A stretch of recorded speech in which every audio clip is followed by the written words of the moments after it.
Hi guys, I'm Gio, and welcome to my channel. My hobby is writing gay fiction, and I present it here. This story is called The Game. Let's begin.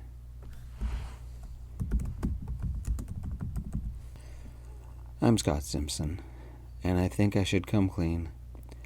Let me tell you about the weirdest weekend of my life. It didn't start weird, but it ended weird. Let's start with the place. I go to college in Vegas. Then, let's talk when. Friday. It's April, close enough to finals week to make me panic. Picture me, 5'10", brown eyes, brown hair, kind of an olive skin. My grandparents on my mom's side are from a little town called Ampalakia in Greece. I've been there a few times, but that isn't important to the story. I'm 20, a sophomore, and my major is art, specializing in computer graphics. Someday, I want to design video games. Like most college guys, I wore a t-shirt and shorts, and everybody wears sandals around here. But I haven't taken many art classes. There are so many required elective courses that I still don't know how to do it all before I graduate. I'm not like my best friend, Nick. He declared his major and redeclared and is thinking that accounting is boring, so he'll redeclare again. I could have told him that him and accounting are a bad match and saved him a lot of money. Why am I mentioning Nick? This story is about him. He's what made today weird. Nick is 5'11", has black hair and green eyes and skin that sunburns easy. He's an inch taller than me, has a head for crunching numbers that lets him max out the aggro in his characters. Nick texted me just as my morning class ended. Meet me for lunch at the cafeteria. Got a surprise.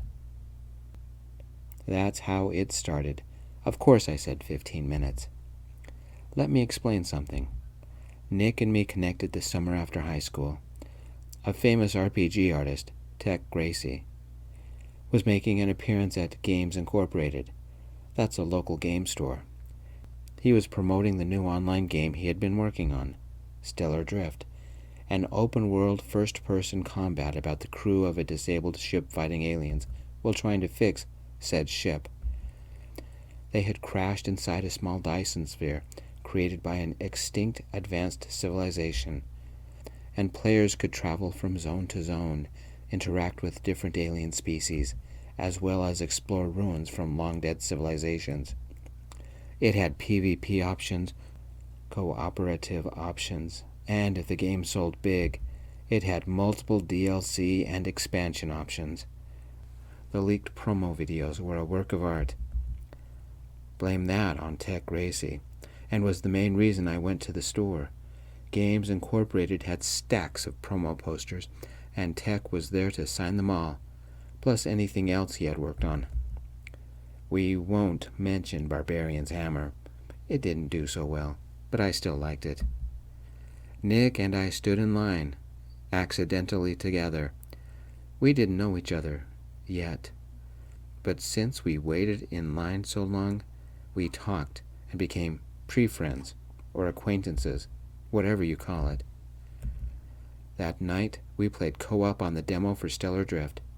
He played at his apartment, and I played at my parents' place, and we became online friends, then friends, and real-world friends, and eventually best friends. I moved out when I turned 19 and moved into the dorms. Nick helped me. Back to now. Nick was leaving the cafeteria as I entered. He had his usual, a steak and cheese burrito with red sauce, a large cola, and a couple of chocolate chip cookies. He was also dressed crisp, a light blue long-sleeve button-down and light khaki slacks that had been pressed. Nick had used product in his hair, giving it that classic casual style that some people can pull off so easy. Since Nick wasn't dating anybody, He was either going to church or had a job interview. Since it wasn't Sunday, and we got some of our best gaming done on Sunday, Nick must have a job interview. "I've got a table by the window," Nick said, and pointed with his elbow. Something smelled citrusy and clean. Was Nick wearing cologne? Nick had a serious job interview. I hurried through the crowd, getting a vegan lasagna, a coffee with 2 sugars, and a new dessert they were experimenting with, a non-dairy bread pudding. I'd spoke with the attendant, and it did not have eggs in it. Yes, I'm vegan. It's not for health, but principle. My dad got us a dog when I was little, and we went to the vet. Never mind, that's another story. This one is weird enough. I sat down with Nick, and we started talking. "What's the surprise you want to tell me about?" I asked, taking a sip of my coffee. It was too hot, so I let it sit a minute. "2 surprises," Nick said, cutting a piece off his burrito. He didn't eat it, sort of pushed it through the red sauce. "What are they?" I asked. "You know Akai Hoshi Games, the people who make Stellar Drift," Nick said. "You already know that I know who they are," I said. "Check this out," Nick said, and slid his phone to me. He'd received an email from Akai Hoshi Games. I read it out loud. "Thank you for your interest in Stellar Drift and expressing an interest in playtesting our new DLC, Asteroid, Code Red Armageddon. Note, this is only a working title and subject to change. You have been selected and may bring up to 2 friends to playtest the DLC. Included is a document with logon instructions and passcodes, and a questionnaire to let us know your feedback. Please have anyone who joins you fill out the questionnaire." "I want you to help me playtest," Nick said. "There isn't money involved, but we will see our usernames on the credits as playtesters, and we get advanced, free copies of the DLC, and when it is finally released, we also get the official copy. To sweeten the deal, we also get Stellar Drift t-shirts." I took a bite of lasagna and read the email again. "You sure it's legit?" "Wait until you see the form that's attached. It's legit. What do you say? Are you in?" Nick asked. "Of course I'm in. When do we start?" I asked. "It's a limited 48-hour window, at least for the beta test, assuming it's up and running, 8 p.m. tomorrow night until 8 p.m. Monday night. As long as their servers don't crash, we won't see much sleep," Nick said. "Maybe I'll call in sick on Monday," I said, trying the coffee again. It was hot, but not too hot. Nick still hadn't eaten, and he hesitated. "You said 2 surprises. I liked the first one. Is the second just as good?" I asked. Nick said, slowly letting out a breath, and he paled a little. "Depends on how you look at things." I set the coffee down and took another bite of lasagna. "That sounds like good news, bad news." "It might be good news, or bad news, Nick said. "Not bad news, good news?" I asked. "That would be weird," he said. "And you being weird is different how?" I said, chuckling. "I've really enjoyed the last 2 years. Gaming with you has been the best thing that's happened to me," Nick said. He took a sip of his cola. "Me too. Where are you going with this? This is the bad news, isn't it?" I said. "I should have written this down because I knew exactly what to say a few minutes ago," Nick said. "Bad news. Are you going into the hospital or something? Getting a new job and won't have time to game?" "I get it. You're getting a second job," I asked. "No. I just don't want what I'm going to tell you to change anything, but I'm afraid it will," Nick said. "You have a secret wife and she wants a divorce, so you have to get a second job and won't be able to game anymore?" I said, trying the bread pudding. "Not bad." "No, it's hard to tell somebody I like," Nick said. "I understand. You're allergic to vegans, and I'm a vegan," I said. "I want to tell you something that I wanted to tell you a long time ago, but I hoped you might have figured it out, but I don't think you have, So promise me you won't run away screaming, Nick said.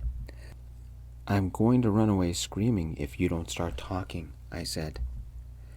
Nick gave me a tiny half-smile, but for a second, something vulnerable crossed his eyes. The game opens at 8, assuming they don't have rollout difficulties. What if I picked you up from your dorm at 6, and I took you out to dinner, and we went to someplace a little nicer than pizza? Maybe oreshi teppanyaki? Pick me up? You make it sound like a date, I said, taking a bite of lasagna. It is, Nick said. Time stopped around me. It seemed like the noise of the cafeteria dwindled until it was only me and Nick talking. The plastic fork slipped from my hand and made a soft sploosh as it hit my plate. My best friend was asking me out? The guy I had gamed with since high school wanted to date me? What do I say? This is why Nick dressed up. This was why he wore cologne. This is why he wanted to talk to me. Nick was coming out. To me. Nick wanted our relationship to be more than friends or best friends. Nick risked everything to tell me this one thing. If I said no, would it end our friendship? What if we dated and it turned awkward and weird? If I said yes, what if he tried to kiss me? What do I say? Are you gay? Raced out of my mouth before I could stop it. Nick nodded. How long have you been gay? Wrong question. I quickly rephrased it. I mean, when did you come out? That was still the wrong question. I didn't even know what the right question was. Most people didn't realize the truth until I asked a guy to prom, Nick said. I have the picture back at my apartment, the two of us framed in a heart-shaped border of red roses and wearing matching tuxes. We danced and went to an after-prom party and stayed up all night. It was the best time I've had in my life. That is, until recently. I still didn't know what to say, but there was an expectation in Nick's eyes, a hesitancy about his smile, and his smile slowly drifted away. I had to say something. Nick had risked everything on this one moment, and our future, whether it was as friends or something more, depended on what I said. What do I say? I've never been asked out by a guy before, I said, taking a sip of coffee. Nobody's ever hit on you before? Nick asked, staring at his uneaten burrito. No guy has, I said. This conversation was rapidly hitting that awkward moment, and I think it was my fault. I get it. I've made a mistake. You're straight, and I've overstepped the boundaries, Nick said. No, I said. But should I have said yes? What is the right answer? I hoped you knew I was gay, had figured it out somehow, and I didn't have to say anything. I wanted us to be more than just gamer friends. I mean, get us on the game and we talk all night, and we talk about everything. I was hoping we could do that without needing the computers or the game between us. That awkward moment of silence, it arrived. I took a bite of my lasagna. Nick finally took a bite of his burrito. The conversation stalled. We had hit that awkward moment where nobody knew what to say. I had to break the silence, so I asked, "What happened to the guy you went to prom with?" Our relationship lasted about 3 months. That summer, he went on a trip to Arizona and met someone, and when he came back, he dumped me, Nick said. Did he say why? I asked. He said it felt like we talked about the same things all the time, and he wanted to date other people, not just men. He wanted something casual. I wanted something that lasted, Nick said. Nick didn't look at me, but at the cut-up burrito. I, on the other hand, took another bite of my lasagna and sipped my coffee before I realized that I needed to speak. Did you ever hear from him again? Not after graduation, Nick said. I heard from some friends that he slept around, hit the clubs and bars and every party he could. He had a different partner every weekend. Life caught up to him because he got picked up for a DUI, his second or third, I think, and did 6 months in jail. And that's the last anybody heard anything. Ouch, He's turned into a player, I said. Do you still love him? If you asked me that 2 years ago, I would have said yes, but I've grown up. The crazy party life seems pointless now. He was right, though. Our relationship had grown dull, very fast, Nick said. The conversation was getting odd, not uncomfortable, but I had never known Nick was gay, or liked me enough to ask me out. It meant some strange choices. I had never dated a man before, had never really thought about it. Would it be weird? Would it be scary if I liked it? Nick finally looked up at me, his eyebrows slightly raised. Your turn. Any ex I need to worry about? I think you need to worry about a couple of questions, I said. Suddenly, I knew how I would answer Nick. Questions? You make this sound like a job interview, Nick said. It is. First question. Are you the kind of date who will open the door and make your date feel special, or one who just wants to hang out? I asked. What do you mean? Nick said. You heard the question, I said, trying to keep a straight face. We're both kind of laid back, Nick said. Two guys hanging out. Got it, I said. What's your second question? Nick asked. Inwardly, I chuckled. It's my first date with a man. What should I wear? Nick gave me the dumbest look, as if he couldn't quite decide whether to smile or frown. Normal clothes, I guess. I took a sip of my coffee and innocently said, Good. Pick me up at 5:45. It better be an incredible evening if you expect a goodnight kiss. What made this weekend even weirder? My Saturday night date with Nick was the most fun I've ever had. I can't believe he kissed me. I really can't believe I said yes to a second date.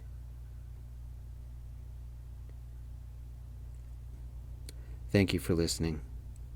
We'll see you next time. Peace.